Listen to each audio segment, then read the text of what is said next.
Hello, everyone, and welcome back to NeuroAlchemy, a neurosynergy podcast where we explore the place of science, soul, and the art of becoming. I'm your host, Dr. Sarah Young.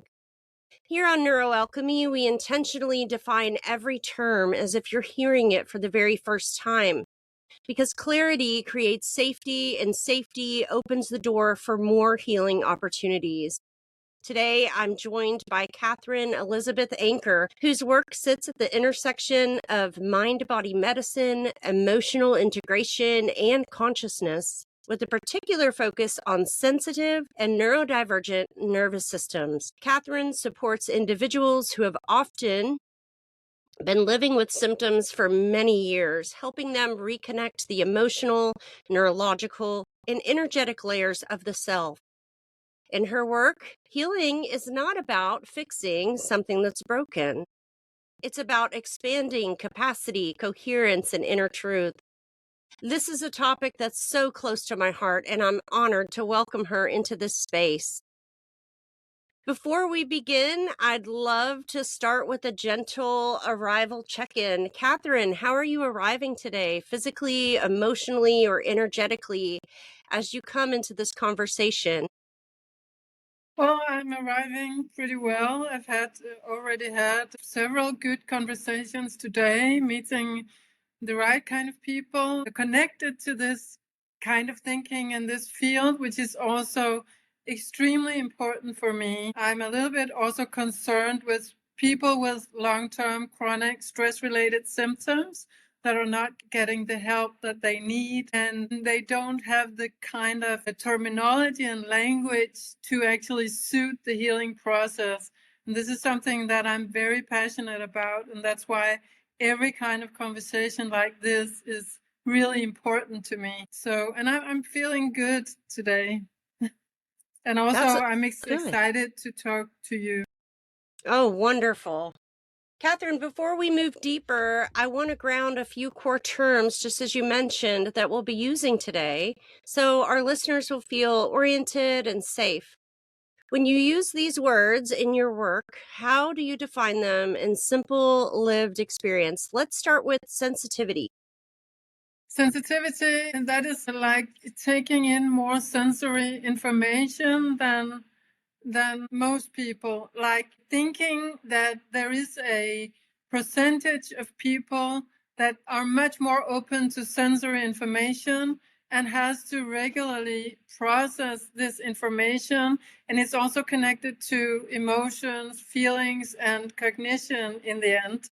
So the way I think about it is also that you need to take care of this system, this body that is sensitive, and you need to have regular breaks. So this is something that is important about the sensitive system. And how might you define neurodivergence? There is a lot of debate in my country about neurodivergence, and it's kind of like trying to make a new paradigm where something like Asperger's or ADHD or ADD or this highly sensitive personality is not viewed as pathological, but but as different ways of being human, actually, and opening up for us to be curious about what is this about, and what do these people need, and how can the different types of people contribute to society, and to other people socially and in multiple ways, but not just understanding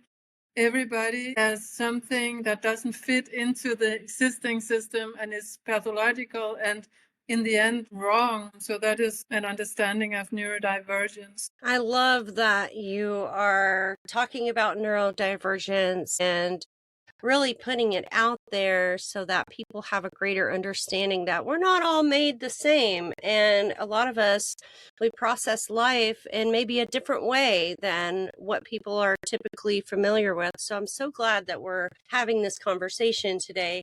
Katherine, how might you define emotional imprint? Emotional imprint, I understand emotions to be very physiological and energetic, of course, like energetic intensities in the body. And I guess when some experiences are making a huge impressions on us, it's also making a physiological imprint on our bodily structure.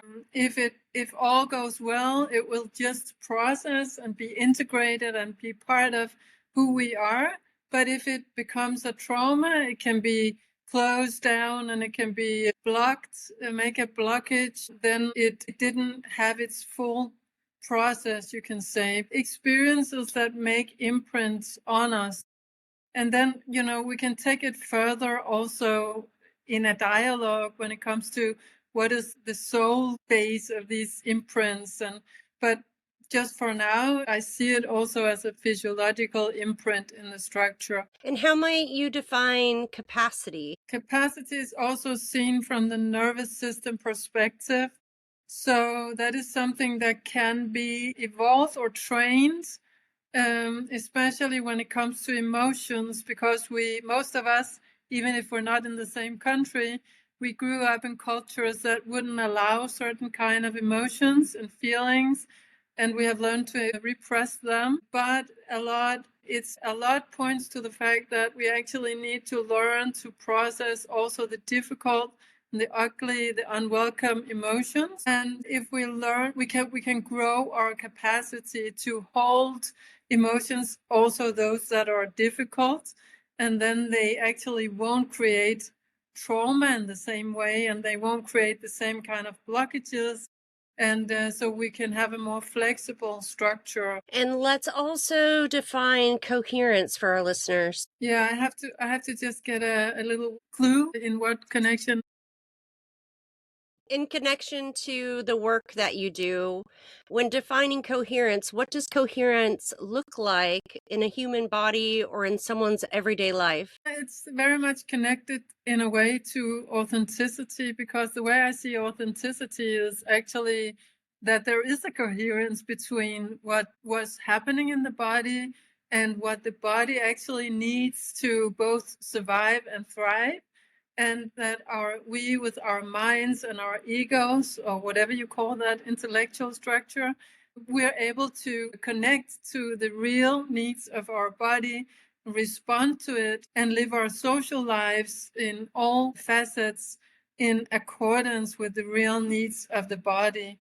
So that would make more coherence. And I would say that dis-ease can point to a non-coherence, like there isn't ease in the structure. So that can be blockages and not full coherence between our, ego is a difficult word to use, but our self, ego, these understandings of the mind part of ourselves. So that needs to be in coherence with the real needs of the body. I think what I'm hearing you say is coherence is very much when our different levels of consciousness, our different bodies of consciousness, our physical, our emotional, our mental, our spiritual selves are really in alignment and cooperation in a way that we can live comfortably, peacefully, and freely. Am I hearing you correctly? Yes, you're hearing me correctly. And then that would extend also to our social life and even our work life. And that might right now be ideal, a way of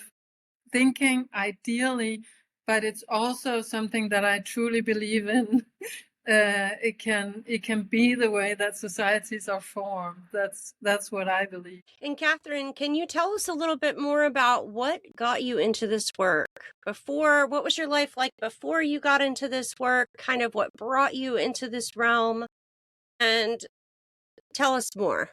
Yeah, I think I always had a drive towards psychology and studies of consciousness, both in myself and academically, and also spiritually. So it's like all facets or all levels, you can say, of consciousness. And my first education was actually a creative education about learning while integrating the body in the learning process. So that was like about creative learning processes concerning music and movement. And then later on, I took my academic educations, and that was what my bachelor's was in literature, but I was interested in the connection between narrative and the cognitive functions, and also linearity and non-linearity, and connecting it also to what I knew about the body. And that just went on also in my PhD. It was very much focused directly on new ways of understanding consciousness that also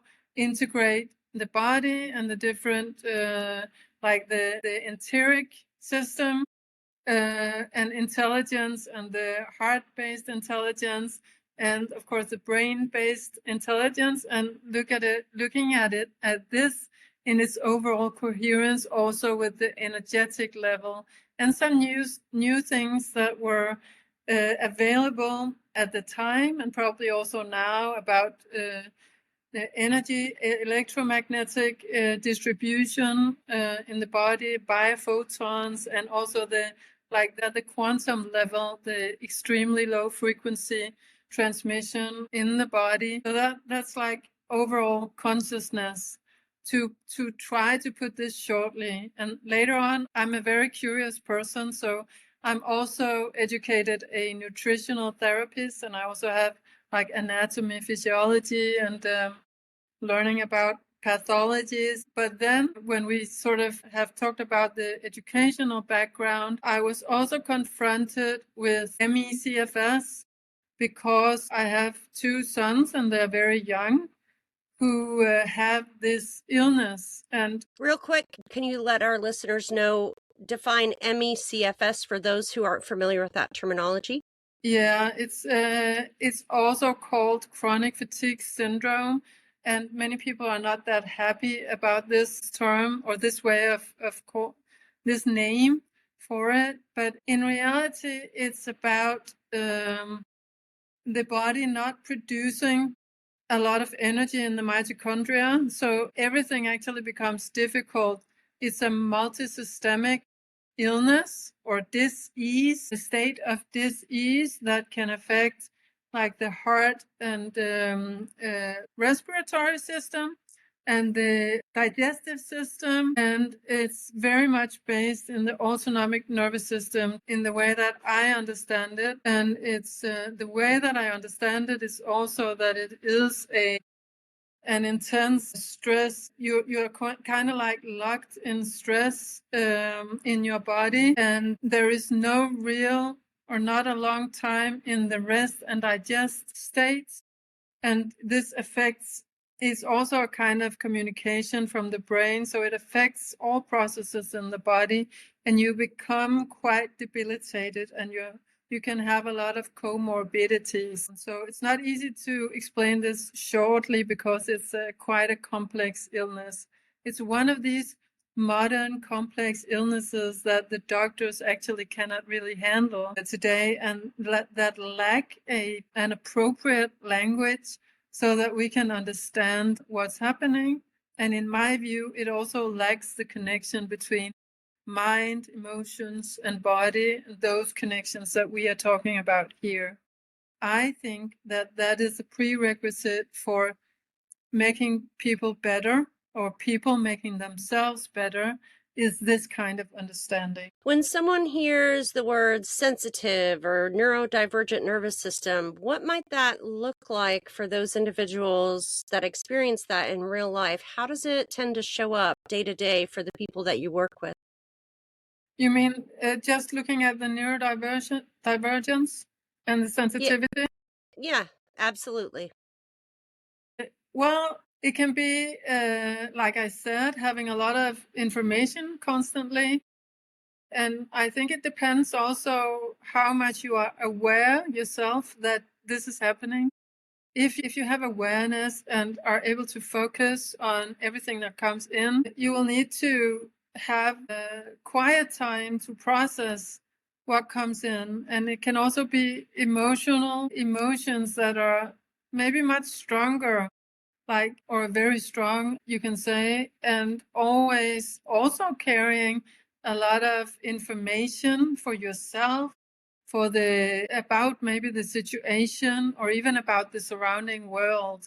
So it's very close to what we usually call spiritual, in my view, like spiritual abilities, also to sense other people, sense other people's needs, sense other people's states, or even sense the overall state of a group, for instance, that you're in, or a conflict that is suppressed, but you sort of sense actually everything that lies within it. And if it isn't blocked too much, this is from my perspective, then it will also demand cognitive activity to, when you process all this information, it will also be about finding a language to understand what is actually happening here and what is happening to me and what is happening in my surroundings. And I think that it might not be ideal right now with the insight on people's own sensitivity. But in an ideal situation, you would have to take many breaks. You would have to have time on your own. And it's important also to learn that this is natural, and that this is not a fault, and it's nothing to feel guilty about, because I think if you integrate in a like normal working environment, there might not be a language for it, and it might not be something that there might not be so much consciousness about it. And you might try to mask and adapt, like the people with Asperger's or people with ADD or ADHD also are known to do. So there is a risk of stress, the way I see it. It sounds like people that identify themselves as being empaths or empathic would also fall under the umbrella of neurodivergence. Is that right? Yeah, and it might be only in my country. I don't know if there's sort of an attempt to integrate this highly sensitivity as part of the neurodivergence paradigm. Yeah. You describe chronic symptoms not as malfunctions, but as messages or emotional imprints. For someone that's new to this, tell us a little bit more about that. I know we talked about it a bit already, but tell us about, more about emotional imprints and how the body communicates what hasn't yet been integrated. I think it has a lot to do with stress, and that means dis-ease and blockages in the body that stem from these unfinished processes that many stress experts and trauma experts are also talking about. I think Peter Levine and Bessel van der Kolk and other trauma experts also are talking about trauma as these unprocessed emotions, actually, and unprocessed intensities in the body that then become blockages. And over time, you have filled your stress bucket, you can say, with a simple way of describing it. And so also because we live in a world where we are also trying to adapt to more toxins in food and in the air, and we might not even eat the kind of food that our body really needs, that can speak well with our body chemistry. And then it can be also a stressful life as we know it, but it can also be a kind of life that is in opposition to the authentic needs of our bodies. And this is the difficult part, I think, because I think there can often be a discrepancy between what our bodies really need and are trying to tell us, and then what we learn in our cultures. I think we may be living in a time where there is a large discrepancy between the way we have arranged ourselves in culture and then what the body really needs. And that's how we mask and how processes are becoming stagnated and stuck in ourselves. And suddenly there can be a trigger that results in chronic illness. The way I see it is a longer process before it comes to symptoms. And then probably there have been small symptoms along the way. And you can see that as kind of like the body is communicating something about this stress condition that we are then not listening to or understanding because we didn't learn. And so that is also something about interoception as something important and a whole new learning in the way I see it in our culture. Many people are taught that sensitivity is something to suppress or overcome. How do you help people reframe sensitivity and neurodivergence as heightened perception or intelligence? And how does that shift the healing process? Well, that's actually interoception is something really important. And then somatic exercises is something that I use. That is one kind of tool. I also have meditations, and I change the dialogue when we have sessions. Like we can talk like we do now in a normal dialogue, but we can also turn down the volume and the what do you call it, the not the frame rate, the time, like so speaking slowly, calmly, quietly, and moving into a different way of being present. So there are also some elements from some solid mindfulness, like something like Thich Nhat Hanh is, I think, is delivering useful tools sometimes. But these somatic exercises and moving the attention back into the body and becoming better at feeling what's happening and being freer in the kind of language and vocabulary that you can use about your experience. So we're also becoming quite individualized in these sessions, so that even if you are struggling with long-term chronic symptoms, it's not like this is one condition with the same solution for everyone. So the healing lies also in a different kind of presence with yourself, a different kind of connection, and supporting the nervous system to move into rest and digest, which needs to happen quite indirectly, because we also have to learn that our intellects and this whole part of us that is based on our logical minds are not the whole solution. So they sort of like need to integrate as tools in our self-conceptions, but it's not the whole thing, because the body has this innate intelligence, and that we need to reconsult, in my view. So that's part of the process of moving into healing. We hear a lot in the world about regulating the nervous system, but you emphasize something different, expanding capacity. Can you explain the difference between regulating the nervous system and expanding capacity? Well, it's kind of like a combination that also needs to happen over time. So there's nothing quick and easy about these things, but it's a combination, of course, of making exercises and integrating practices in everyday life that do calm the nervous system, and learning to recognize when your whole system is in a calm state, and maybe also to shift states sometimes. But it's also very important to learn to have capacity and slowly expand capacity to hold the stress and difficult emotions that we don't usually want to see or feel or experience as part of ourselves, because a lot points towards suppressing emotions also becomes a part of the stress response, so that every time they arise,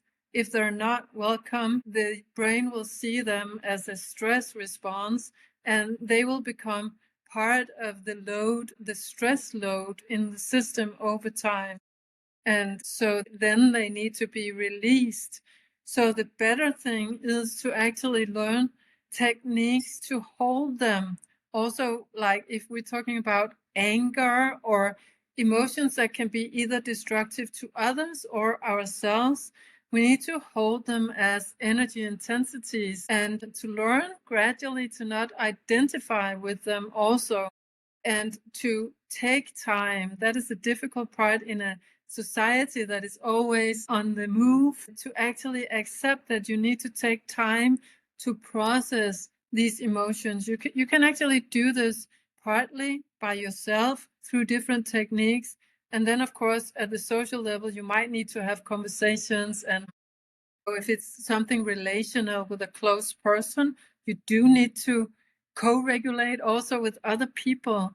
But you can do part of the work and you can take the load off the very intense and very, very difficult feelings. And that's what I call expanding capacity, because you can actually become better at holding these emotions and identify less with them so that it's difficult when they're there, but after you are released and you feel good and you can go into the world and do your thing. Yeah. You've shared that the body often carries truths the mind has adapted around. Is there a metaphor or an example or a story that you could use to help illustrate how the body holds its own timeline of healing? Yeah, I have to say that some of this, of course, is still a mystery to us, even if we are extremely well educated and follow the newer trends, not trends, science shouldn't be full of trends, but I mean, the newer findings about how the brain works and also how the brain reacts to stress, how it's connected to the immune system, and how it can produce symptoms as communications is something that we're still discovering in the way I see it. And it's also the healing process is something that we can assist, but we can't direct it totally. And we can't decide like when is the moment that there is a true release so that symptoms are actually transforming into something else. So if you could just remind me of the point of the question again, so if I might have gone on a tangent. No, I think you're doing just fine. The question was just, do you have a metaphor for people or an example or even a story that illustrates how the body holds its own timeline for healing? I'm not sure if I have a metaphor right now, but I think That's totally okay. I think maybe that just can give you something to think about for later. Your work weaves emotional awareness, somatic, subtle perception, and energetic intelligence. How do these layers interact, especially in sensitive or complex nervous systems? Well, I think that sensitivity, now I don't mean to say that all people are not sensitive, but we're just focusing on people who have huge openings at the sensory level. And I think that is a direct connection to energetic sensitivity and awareness. If there is a consciousness around it, if it's not suppressed, because there can be periods in a lifetime where, because there isn't a language and because the peers are not talking about it, that you sort of like self-suppress at that level. But if there is consciousness, then you also learn to have this energetic awareness. And I think that the reason I couldn't totally answer before is because, like I said, these areas are in a way exploratory. That's where we are, the way I see it culturally. And when it comes to knowledge, there is still a lot of openings about how can you connect actually your spiritual awareness and your spiritual sense of self with what we call the ego. We'll have to define that as well. And what's happening at the bodily level, and how is the very physical part of the body connected to the energetic part of the body. I'm totally sure that they're all totally connected. And I also actually have come to see the ego as a kind of refined stress response system in the body, and that the self is more than the ego, if that makes sense. So I kind of see it as a neurological thing as well, very much related to that stress response system, because that is also that the thing is that the body is constantly trying to search the environment for danger at the most basic level, and then trying to avoid danger, or if it's necessary, then trying to adapt to the danger, the kind of danger that it has to live in, and then coming back into balance on a regular basis, so that we experience also, that's also the thing about flexibility in the system, so that you will find, now I'm lacking an essential word in English here, like what the body is always trying to get back into homeostasis. And so I think it's natural also to get into the stress situation at all levels, but it's also important that the body can find back into balance. And I think stress could also be a misalignment between maybe some of these parts of our system. So it can be like the spiritual levels, which would be something beyond the energetic level, could have some potential that wants to integrate, but hasn't really integrated yet into the system. I think it can go both ways, that we need to listen to the real needs of the body, but also to the real needs of the spiritual side. So I think that living is about imbalances, moving back into balance in a dynamic way. I hope that made sense, because it's complex. Yes, I mean, our nervous systems were designed to alert us to things that were dangerous so that we could keep our physical body safe. Like, for example, maybe there's a tiger coming after you and your body's alarm signals go off, your adrenaline starts pumping, your muscles start moving, right? But now, where we are in society, where we are as evolved species, many things happen in our day to day, like somebody cuts out in front of you in traffic. What a lot of people don't realize is that your body is going to respond the same to that person cutting you off in traffic and releasing all of those hormones and neurochemicals as it did when it was a real life and death scenario with the tiger. And so a lot of our work, I think, with people is we have to retrain the nervous system about those signals. And for highly sensitive people, for neurodivergent people, often it's even more exacerbated, right? There's a lot more sensory things coming in that's kind of ticking off that fight or flight.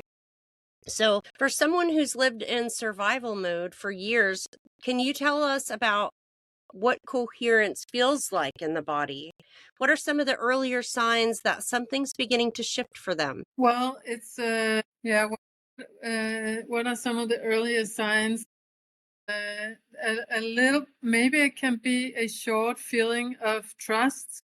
It can be a feeling of trust towards the body, or it can be a feeling of trust towards a person. Maybe you're a practitioner. That can be a good relationship, actually, to co-regulate nervous systems.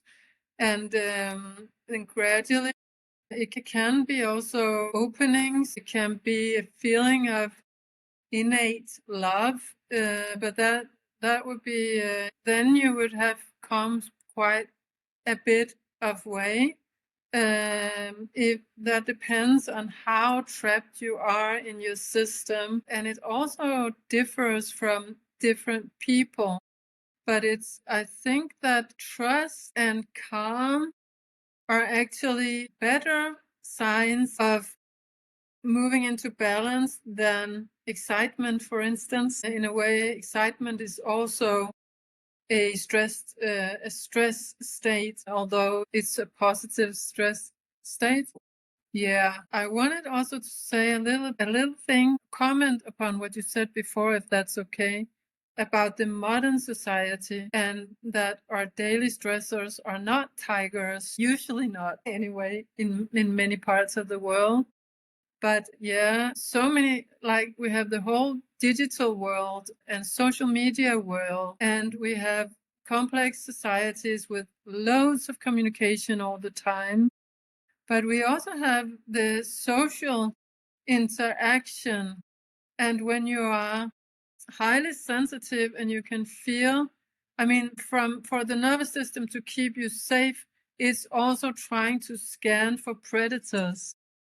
And so if you're highly sensitive and you might even feel the predator energy or presence at very subtle levels before anything has ever happened. And so I think it's kind of like the sensitive nervous system is much more alert, even to subtle information or feedback, and might sometimes need to retract, but actually might sometimes also need to resolve what is lying out there as something predatory or something with high stress intensity. If, for instance, if it's in the workplace or if it's in the family, the closer it gets, the bigger the need to resolve these tensions. So I think stress is so much more than sable tigers these days. And I think it would be good also to explore that some more. Where does the stress lie, actually? That's a very valid point. Life is very different now than it once was, and stresses can come from many places and in many forms. As we think about our listeners over the next week, I would love for you to share one simple, compassionate practice that you'd invite them to explore more of. Something gentle, accessible, and supportive for the nervous system. And the idea is that we want them to practice this simple practice that you recommend each day over the next week. So you want me to go through a whole practice or just tell about it? Well, anything that comes to mind. So it could be something very simple. It could be a breathing exercise. It could be an awareness practice. Just something simple and accessible and bite-sized that they can give it a try over the next week. Well, when it comes to interoception, there are some good somatic practices where you can move the attention inwards. And usually I start with natural breathing, and only to change focus from the external and from our dialogue to your own internal state and body, and just observe your own natural breathing. And after having observed the natural breathing for a while and feeling into the sitting position, the heaviness of the body towards maybe you're sitting in a chair. So feeling the heaviness of the body towards the chair, feeling how your feet are held by the floor, and staying shortly in this state of focus on the in-breath and the out-breath. And usually I would, of course, calm my voice and speak slowly and move into the heaviness of the body. And from here, I would move into an exploration. It could be of the biggest organ systems in the body. To after just, that also depends on who I'm talking to. But just moving into the heart and feeling the heart, feeling the connection to the oxygen coming in and out, to the overall respiratory system in the body, and feeling what's going on in the heart and what kind of sensations come from focusing on the heart. And what is important here is actually if in the beginning you don't feel a connection to your inner organs or your inner presence, it's enough to just turn the attention towards it. And that's how you can use words and focused attention. So we can just move into the heart and feel what's going on here and feel what kind of sensations that come from the place of the heart. If it helps, you can put your right hand on the heart and just stay with it a little bit, and then move down to what we usually call the stomach, but which is actually the intestines, the intestine area. So change of focus to the intestines and just feel what's going on and what kind of sensations come from here. And it can be relaxed, or there can be some tension, or there can be a stingy feeling maybe, there can be a little bit of pain maybe. So there can be many different kinds of sensations, and anything that's there can just be there because you're just being present. And so you can actually move to your urinary tract and your sexual organs and just be present with that. And see what kind of sensations are coming from there. And so this is just a short practice. Now you can move your attention back to the totality of your body sitting in your chair, just feeling the totality of the body and gratefulness for the functions of all your organ systems and the totality of your body. So that is just like a beginner's practice of moving to the interoceptive, the inner attention. And spending some time there every day, it can actually be quite effectful. Just that. So that's quite amazing. Thank you so much for sharing that. So to all of our listeners out there, that's your challenge. Over the next 7 days, I would like for you, if you feel so called, to give that a try each day and journal about it or let us know how it went. And Katherine, as we begin to wrap up, what do you most hope listeners will walk away with after hearing our conversation today? Well, I most hope that it will encourage a kind of openness and a kind of, hope and knowledge, knowing that the body is such an intelligent system and that if they live with symptoms that are long lasting and stress related, that there's always a possibility to connect better with the body, to use this state, this condition to deepen the relationship with the body and with healing, with overall healing as being more than going back to a busy life and all this, but getting so much closer to your essence and what the body really wants with you. Katherine, thank you so much for sharing your wisdom and offering such a grounded yet expansive way of understanding sensitivity, symptoms, and the truth carried in the body. For those who want to explore more about Katherine's work, her links will be available in the show notes. Thank you all for joining us on NeuroAlchemy, a Neurosynergy podcast. I'm Dr. Sarah Young, and until next time, may you keep listening inward, honoring your body's truth, and allowing yourself to become who you're meant to be. Bye, everyone. Bye.